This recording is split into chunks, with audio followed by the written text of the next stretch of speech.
Most agile transformations fail.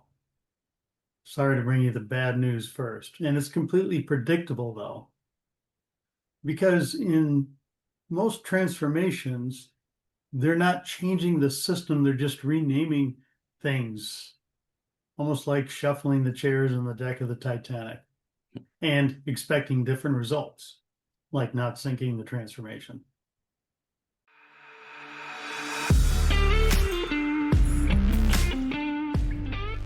Welcome to the Agility in Real Life podcast, Take 5 in Real Life.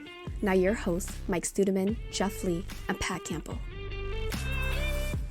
Welcome to this episode of Take 5 IRL, brought to you by Agility IRL. I'm Mike Studeman, one of the partners at Agility IRL, and I'm joined today by one of my other partners, Pat Campbell. Pat, how are you doing today?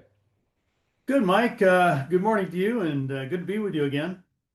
Absolutely good to be with you, my friend. So on this episode, we're breaking down why agile transformations fail. And, sorry to maybe be a spoiler here early in the episode, but it's almost never a team level issue. It's simply because the organizational system hasn't been remarkably changed. Agree, disagree? Exactly, Mike. Agree vehemently. Organizations will often roll out agile training, many times to great fanfare, rename roles, they'll add ceremonies or refine them, but nothing actually changes because the teams have the same priorities, the same bottlenecks, above them are the same decision structures. So you're not really transforming anything, you're really just rebranding it. Yeah, well, in the putting a new label on it, it's lipstick on a pig, right? To use a Yep. maybe inappropriate analogy. But the teams are being told to be agile, but they're operating within the same constraints. It's the same things that you just articulated. Too many priorities, slow decisions, rigid funding. So nothing really improves, and everyone gets frustrated. You can't change behavior in an organization without changing that underlying system. So where does the Pat? Where does the and I hate to say this, but where does the failure lie in changing the system? Well, if you think about a system in an organization, there's only one place it can really reside, and that's in the leadership that controls and creates and ever changes any system. So it's leadership. Transformation of a system starts at the top. And if leadership doesn't change, nothing else will. Uh, because Agile really isn't a team challenge or a team problem. It's going to be a leadership problem directly connected to, are you changing the system within which the teams are operating? Yeah, so for you leaders out there listening to this episode, it starts with you. And it starts with how decisions are made. It starts with how work is funded. We've had episodes on that. It starts with how priorities are determined. It starts with how you measure success. We've talked about outcomes versus outputs. It's not this is a system level change. It's not a process change at the team level. Uh, this philosophy of agile that we both love it's not a methodology.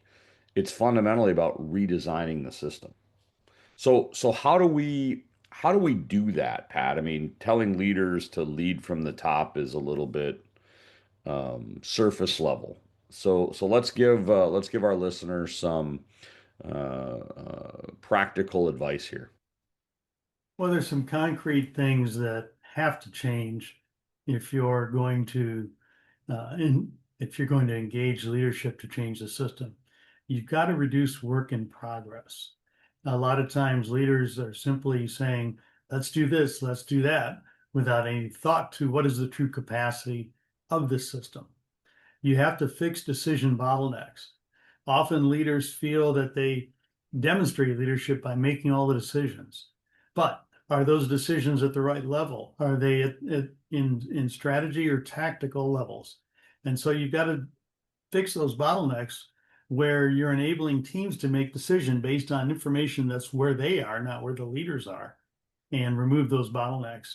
And finally, you've got to align incentives with outcomes. Not finally, but one of the other key things, because you want to have impact on the business outcomes, not just on the output of the teams.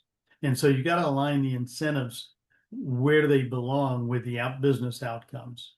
Yeah, I mean, most people are rational actors, so they're going to respond to whatever incentives the system is giving them. And if Mhm. those incentives aren't aligned with the outcomes, you're just not going to get the results that you want from your transformation. I think it's another point I'd emphasize is around decision bottlenecks. You said it, but it bears repeating. Pushing the decisions down to the lowest level possible. And I think leaders listening to this call, look at your work as decision flow. For those decisions that you have to hold on to, try to get those decisions made in a timely fashion. Look at that as your work product. I think Joanna Rothman does a lot of work in that space, and I'm leveraging that from her. So leaders look at your decisions as your work product. So as we wrap up this episode, any final words, Pat, on why agile transformations fail? I'd have to summarize it simply, Mike. If you don't change the system, you're going to get the same results with just new terminology. And that's why most transformations, unfortunately, will fail. And going back to your phraseology, which is probably the title of this podcast, you can't put lipstick on a pig and expect it not to be a pig still.